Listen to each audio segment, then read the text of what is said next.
Washington Wizards ramdam na ang improvement. Warriors may bagong dalawang manlalaro. Klay, contract extension. Kailangan munang maging productive. At Phoenix Suns trio, nagpasiklab laban sa Portland Trail Blazers. At hindi nagpaiwan itong si Bolbol. Ngunit bago ang lahat, kung gusto nyo ng matibay na basketball shoes, Curry 10, mabibili lamang sa halagang 2,100 pesos. I-click ang link sa comment section or bisitahin lamang ang tfen.com for more quality shoes. Ang Washington Wizards ay sumunod sa isang kapani-paniwalang off-season na may malakas na simula sa NBA preseason. Mas malaki na ang pagkakaiba ng Washington Wizards ngayon at ito'y laban sa katunayan na ang kanilang gwardyang si Bradley Beal ay hindi na naglalaro para sa paboritong NBA franchise ng DMV.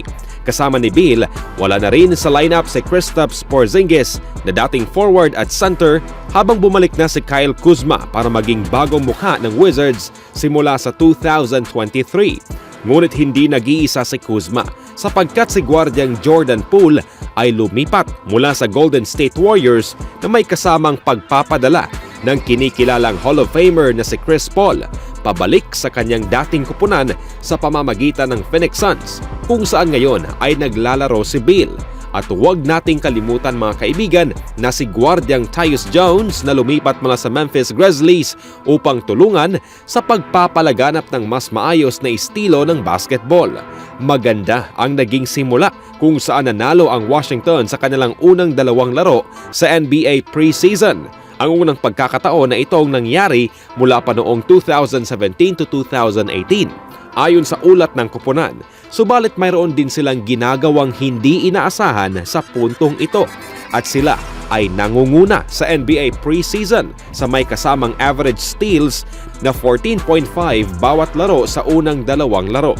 Namumuno para sa Washington si rookie forward na si Bilal Coulibaly na may average na 3.5 steals bawat laro na may kabuuang 7. Ang numerong ito ay naglalagay kay Coulibaly sa unang pwesto sa buong liga hanggang sa puntong ito at ito ay nagtutulay sa kanya sa unang pwesto sa total steals kasama si DeJounte Murray ng Atlanta Hawks at Najee Marshall ng New Orleans Pelicans. Ang Hawks at Pelicans ay parehong naglaro na ng 3 preseason games samantalang 2 pa lamang ang nasusundan ng Wizards. Si Eugene Omoruyi at Delon Wright ay parehong may average na 1.5 steals o higit pa bawat laro.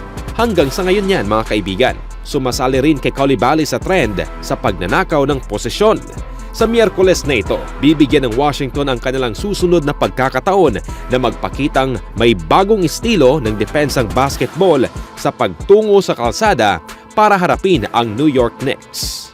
Sa kabilang panig naman mga kaibigan, ayon kay Anthony Slater ng The Athletic, ang Golden State Warriors ay pipirma kay Javonte Green. Simula noong kalagitnaan ng buwan, nagsimula ang Golden State Warriors sa kanilang training camp at ngayon ay may 3 laro na sa preseason. Nakakuha sila ng 3-0 na talaan at kamakailan lang ay nanalo sila ng 121-115 laban sa Sacramento Kings noong linggo ng gabi. Ngayong Lunes ng hapon, iniulat ni Anthony Slater ng The Athletic na gumawa ng ilang hakbang ang koponan sa kanilang roster. Galing si Green mula sa isang season kung saan sila ay lumaro ng 32 games para sa Chicago Bulls at may average na 5.2 points, 2.8 rebounds bawat laro yan mga kaibigan, habang tumutuka rin ng 56.5% mula sa field at 37.1% mula sa 3-point range. Ang 30 years old ay naglaro ng 4 na season sa NBA para sa Boston Celtics at Bulls. Ang kanyang career averages ay may 5.1 points, 2.8 rebounds bawat laro habang tumutuka ng 53.4% mula sa field at 34.2% mula sa 3-point range sa 186 regular season games. Naglaro rin siya sa 6 na NBA playoff games. Samantala mga kaibigan, hindi ito na-draft nitong nakaraang tag-init pagkatapos maglaro ng 4 na season sa college basketball para sa St. Louis. Noong kanyang huling taon, may average siya na 11.2 points, 3.3 rebounds, 10.1 assists, at 1.3 steals bawat laro, habang tumutukan ng 44.2% mula sa field at 31.9% mula sa 3-point range sa 32 games. Ang Warriors ay maglalaro pa ng 2 laro sa preseason games bago sila mag-host ng Phoenix Suns noong ika-24 ng Oktubre para sa kanilang unang laro ng regular season ngayong taon. Samantala mga kaibigan, balita naman tayo sa Golden State Warriors. Ang Warriors ay maglalaro pa ng 2 laro sa preseason bago sila mag-host ng Phoenix Suns noong October 24 para sa kanilang unang laro sa regular season ngayong taon. Si Klay Thompson ay isa sa mga mukha ng dinastiya ng Golden State Warriors mula ng kanilang unang magkampyon noong 2015. Kasama siya sina Stephen Curry at Draymond Green. Tinutulungan ni Thompson na itaguyod ang franchise na ito sa kung ano ito ngayon. Bukod dito, sila ni Curry ay tumulong sa pagbabago ng paraan kung paano ginagamit ang 3-point shot. Habang siya ay nag-aalista para sa kanilang ika-13th NBA season, papasok na si Klay sa huling taon ng kanyang kontrata. Ipinagdiwang na siya ay isang unrestricted free agent sa taong 2024. Marami ng pag-uusap tungkol sa shooting guard ng Warriors at kung ano ang mangyayari sa kanilang contract extension negotiations. Lalo na't nagbago ang kanilang front office noong tag-init. Si Thompson na mag-34 years old na sa Pebrero ay galing sa isang magandang taon kung saan siya ay may average na 21.9 points bawat laro at nanguna sa liga sa mga 3-pointers na na-shoot 301. Gayunpaman ang kanyang mga kamakailang ACL at Achilles injuries ay malalaki ang epekto sa mga negosasyon dahil tila ba malayo pa ang kanilang agwat sa kung ano ang magiging hitsura ng potensyal na bagong kontrata para sa 5 beses ng All-Star. Noong Lunes naman mga kaibigan, nag-post si Klay sa Instagram at hindi pa kompleto ang isang araw mula nang lumabas ang mga ulat tungkol sa mga negosasyon sa kanyang kontrata. Nagbahagi ng isang kriptikong mensahe tungkol sa enerhiya na dadalhin niya sa 2023 to 2024 season. Sinabi niya, ang uri ng enerhiya na dadalhin ko buong season habang tinutugtog ang Me Against the World ni Tupac Shakur sa likod. Kahit na siya ay isa sa mga pinakamahusay na shooters sa lahat ng panahon at 4 na beses ng kampiyon sa Warriors, patuloy na inaapi si Thompson ng mga tagahanga ng NBA taon-taon.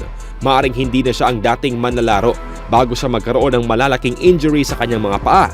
Ngunit ang kakayahan niyang bumalik at maglaro pa rin ng mataas ay tunay na kahanga-hanga.